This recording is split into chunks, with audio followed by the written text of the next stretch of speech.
Hello, my name is Kim MacCarl, and I'm proud to share the life story of my grandfather, Walter MacCarl.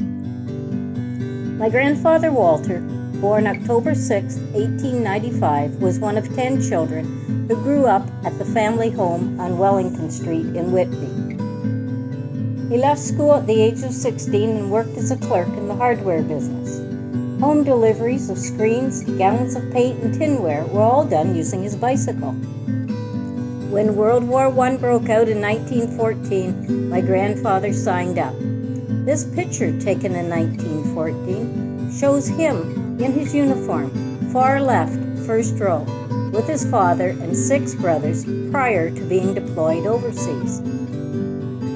On March 13, 1916, at the age of 20, he joined the Canadian Expeditionary Force and was enlisted with the RCHA, Royal Horse Artillery, Kingston, Ontario. He was sent to the Reserve Canadian Field Artillery, Shorncliffe, England, Field Unit 1st Division, 7th Battery, 2nd Brigade.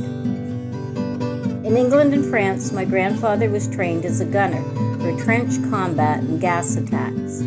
His paybook notes that daily pay was $1.10, $1 with an additional 10 cents for field allowance.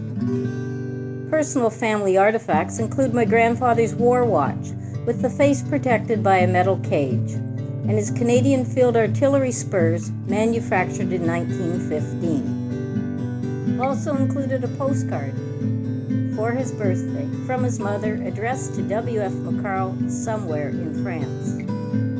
On Easter Monday, April 9, 1917, my grandfather was engaged in the Canadian Corps advancement at Vimy Ridge in northern France. This was one of the most memorable battles of World War I, where it is said Canada came of age. He never really talked about this time, except to say that there was mud, dead horses, and dead men everywhere. It was bad. My grandfather spent most of his years of service at the front. Once the war ended, November 11, 1918, he served for a time in the Army of Occupation. Duties included guarding bridges, overseeing movement of civilians and soldiers, and distributing food and supplies. After World War I, my grandfather Walter returned to Whitby and married Mabel Ballston, my grandmother, on October 16, 1920. Together they raised their 2 sons, Ralph and Neil, in Whitby.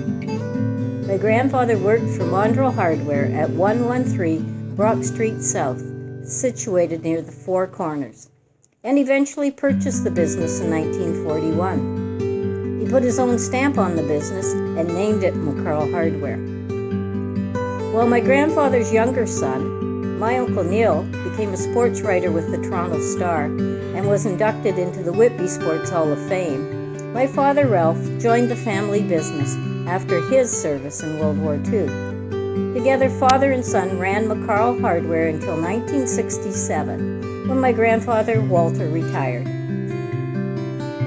He was honored with the Est Wing Gold Hammer Award for 56 years as a hardware merchant when he retired.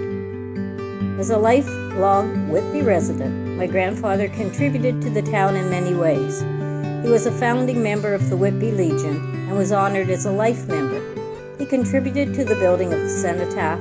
He was one of the original backers of the Whitby Dunleys and an original contributor to the Whitby General Hospital. Over his lifetime, my grandfather Walter saw many changes in Whitby. Dirt roads became paved highways.